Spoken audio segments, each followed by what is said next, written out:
Magandang umaga kasi mga isda talaga naman po nakamiss na ang ganitong eksena. Pukpukan, bulabugan, katakot-takot, nakikita nyo yan, namumuting yan. Alon-alon yan, tagpupukpukan sa kable, pukpukan sa barko, para lang hindi makatakas ang isda yan, namumuting. Napaka likutot, sugod ng sugod, gusto bang tumakas yan, namumuting yan. Tingnan nyo, binubulabag ni Jimban, matinding bulabugan na naman.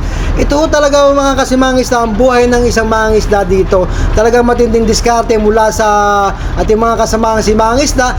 Lalo na po na ating pinamumunuan nating fishing master.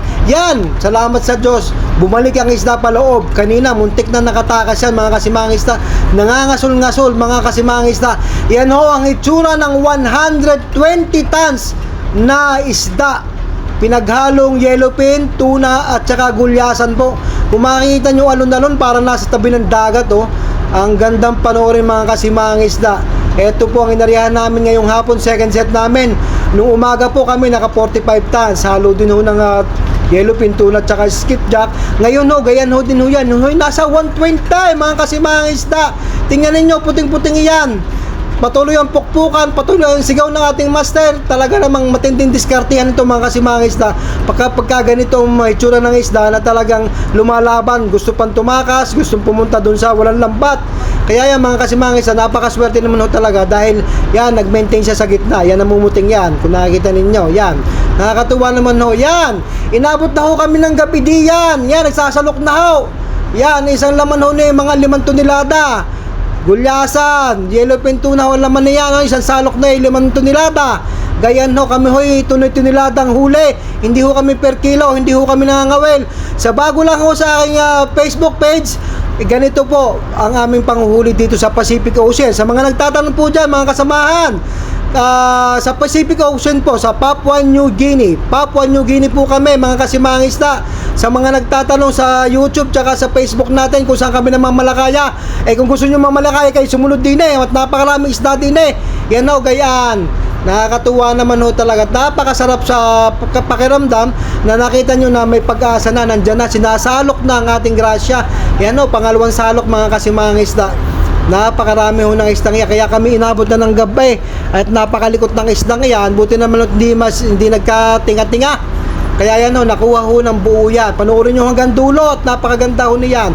Tingnan nyo sa kubyerta, sa conveyor, makikita ninyo talaga ng napakasarap panoorin ho. Buhay na buhay at fresh na fresh. Sariwang-sariwa ho diyan. Hindi ho katulad sa nabibili sa palengke diyan, mga yun yung mga frozen na. Ay di ho kayo pumunta tayo libre. Kasi kayo makapunta din libre-libre mga kasimangisda. Yeah, tingnan ninyo, nagkakawagan pa, pilantukan ng pilantukan ng isdang yan. Nakakatuwa ho. So, follow lang po si Mangisda by Capnilo. Ganon din po sa aking YouTube channel, si Mangisda_Capnilo. All capital letters ho yun. Click the notification bell para lagi po kayong updated sa aking mga latest videos, mga kasimangisda. Maraming salamat po. More than siguro mga nasa 51,000 mahigit na po tayo ang ating mga followers. So maraming salamat po sa inyong pagtangkilik sa aking page, sa akin sa YouTube. So follow lang po. Yan po, makikita nyo palagi dito sa aking pinopost dito ay mga sariwang isda, lipad ng helicopter, takbo ng barko, ganyan no. Dito po sa page ko, yan ang mapapanood nyo dito. Kaya subaybayan nyo mga susunod kong mga video. Napakaraming isda dito sa Pacific Ocean. Ang tabayanan nyo ninyo, makikita ninyo yan kung gaano kadami. Sabi nga ako kanina, nasa 120 tons. Tingnan ninyo anong hitsura kapag sinasalok na yung 120 tons mga kasimangisda. Panoorin lang ho ninyo.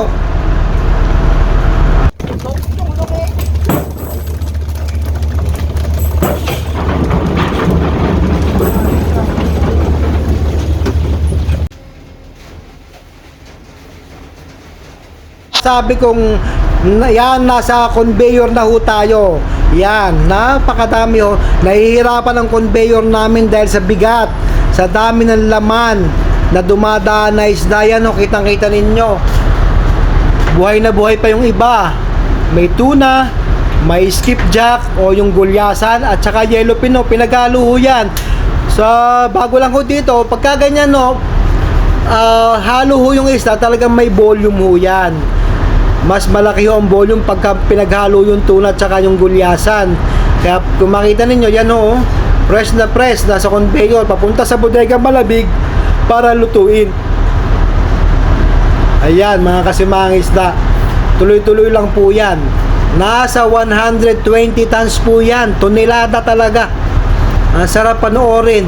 Kitang-kita nyo, nakikita na mga kasimahang isda kapag kaganyan nung may isda na talagang sinasalok at dumadaan sa ating conveyor.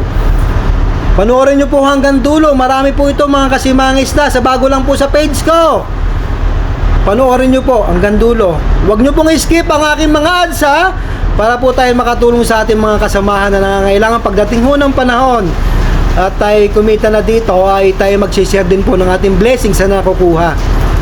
Okay, ang dami ho niyan mga kasimahang isa. Nasa conveyor tayo ngayon.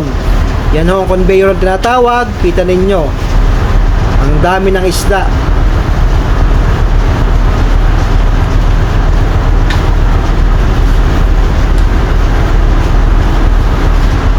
Yan po, tuloy-tuloy lang po mga kasimahang isda. Simahang Isda by Kap Nilo lang po.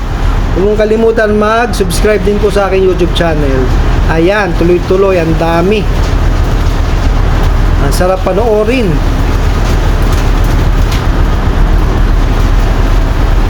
O sa atin sa Pilipinas, magkano ng kilo ng galunggong? Galunggong pa lang mo yun, napakamahal na. Di lalo na po itong tuna na ito. Yayamanin ang bibili nito. Ito po mga isda nating hinuhuli ay dinideliver natin worldwide po mga kasimahang isda. Kung saan saang panig po ng mundo ito nakakarating. Ginagawa po itong canned tuna. Yung dilata nating binibili. Yung mga binibili nyo dyan mga dilata, maaaring kami po ang nakapanghuli nyan.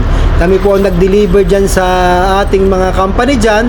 So ganun po mga kasimahang isda. Ayan, panibagong salok na naman po. Marami po ito. Marami talaga siyang sasalukin pa. Hindi ko na po tinapos ang pagsasalok sa sobrang dami. Masyadong hahaba po yung video natin. Baka magsawa kayo. Kaya ho, pinuputol-putol ko na lang para mas exciting hong panoorin. Yan. Yan, another 5 tons po yan. 5 tons po kada salok na ganyan. Buhay na buhay pa oh. Press na press. Walang halong chemical.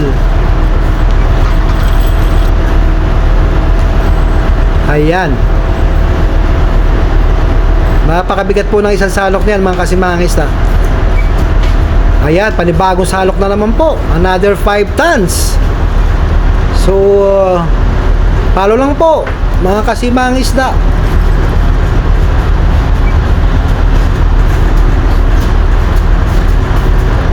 Buhay na buhay pa yung nasa ibabaw. Yan po, mga ganyan po mga hinuhuli namin. Sa bago lang po sa aking Facebook page, Simahang Isda by Kap Nilo. Ganon din po sa aking YouTube channel. Maraming salamat po sa panonood. God bless po. Ingat po kayo dyan. Subaybayan nyo po aking mga video. Marami po akong videos na papalabas. Ganon din po sa Reels. May FB Reels na rin po ako. Yan, panibagong salok na naman po yan. Another 5 to 6 tons po pag puno na ganyan. Napakaraming isda po dito mga kasimahang isda. Dito po sa Papua New Guinea. Papua New Guinea sa South Pacific Ocean. Ayan po. Nakakamiss makakita ng maraming isda. No? Isang takal. Isang takal oh. 5 tonelada yan mga kasimahang isda. Halo ng skipjack, yellowfin tsaka tuna. Oy, sariwan-sariwa. Buhay na buhay ang mga isda. Sarap isigaw.